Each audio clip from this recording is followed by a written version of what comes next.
legislative audience, a research audience, and it's just that the mind literally starts, gee, when are you guys going to make your first TV documentary? Is the first thing that comes to my mind. Wow.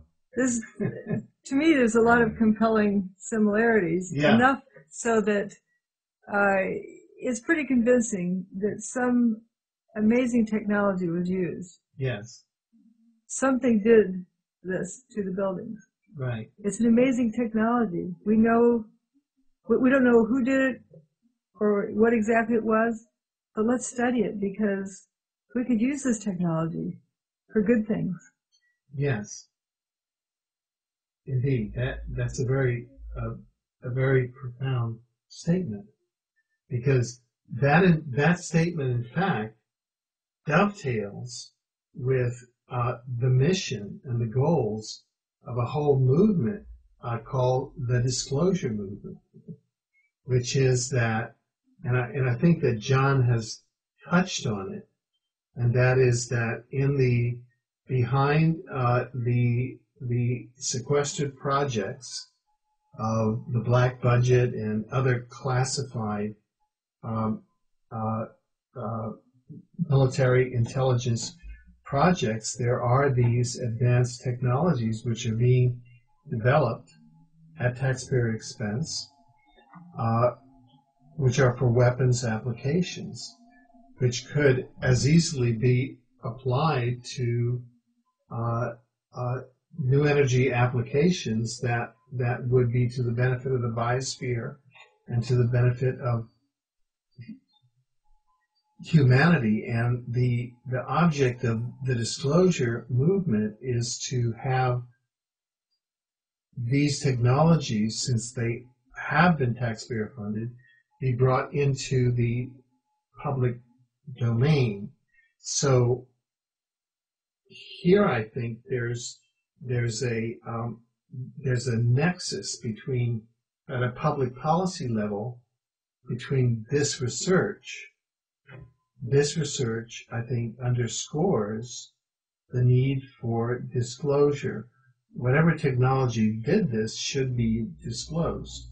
So this is I'm just sort of trying to underscore here the broad appeal that this research has. And I wondered if you could comment on that aspect of it. Well, I think that I agree on that my approach on all of this technology that I'm doing, and with a friend also who's well advanced in this area, we want to put it out into the news media, into an actual TV series called the Hutchison Effect TV series on Fox, one of the main networks, to present this out in a friendly way, that all these technologies and that the new generation of inventors, discoverers, will be motivated in creating this on their own. And that's for the benefit of for the Earth, as well as the oceans, to bring Earth back into balance, because the technology requires little energy to go on to transforming it into a massive effect, but also the Earth is extremely massive, the environment is extremely massive to try and correct the problems. A bit dangerous and risky, I would imagine, that is true, but if something is not done, Mother Nature has abilities of closing down all of this within a number of years. So it has to be handled by people who have positive intentions and not warlike intentions.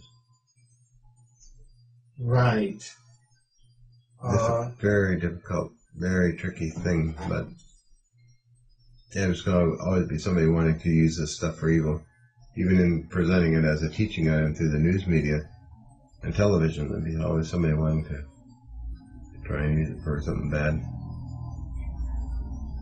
I can't help think of clean energy, cleaner than any other energy form we have right now, and it's abundant. It's extremely abundant, And I was actually waiting for the Canadian Environment Protection Agency to supply us with money to go into immediate production of the zero-point energy power cells, which is similar in parallel to this kind of technology, that people could have their own power supplies, power their homes eventually. Because the military-industrial complex do have these units, and you use them, they call them battery replacing units, and I know they exist, seen diagrams of them. They're reconfirmed by the Black Ops people, but they're not in the public market.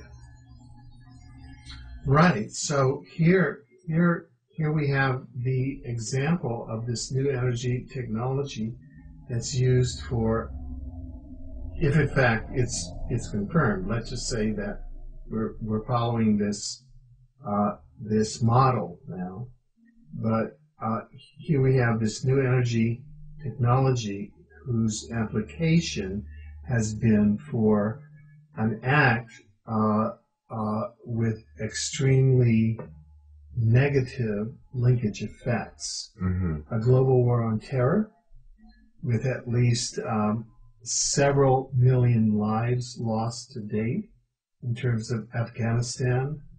1/4 of the population of Afghanistan has been genocided since the invasion of Afghanistan in 2001 under the pretext of 9/11.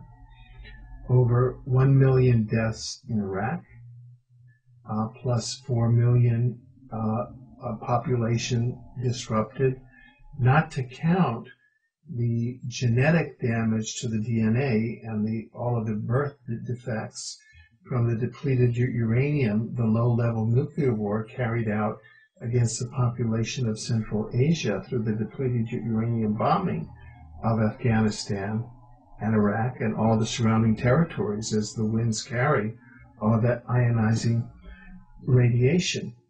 Plus the implementation of a domestic police state, a global police state worldwide, Mm-hmm. Through the various homeland security apparatuses implemented in the U.S., Canada, Europe.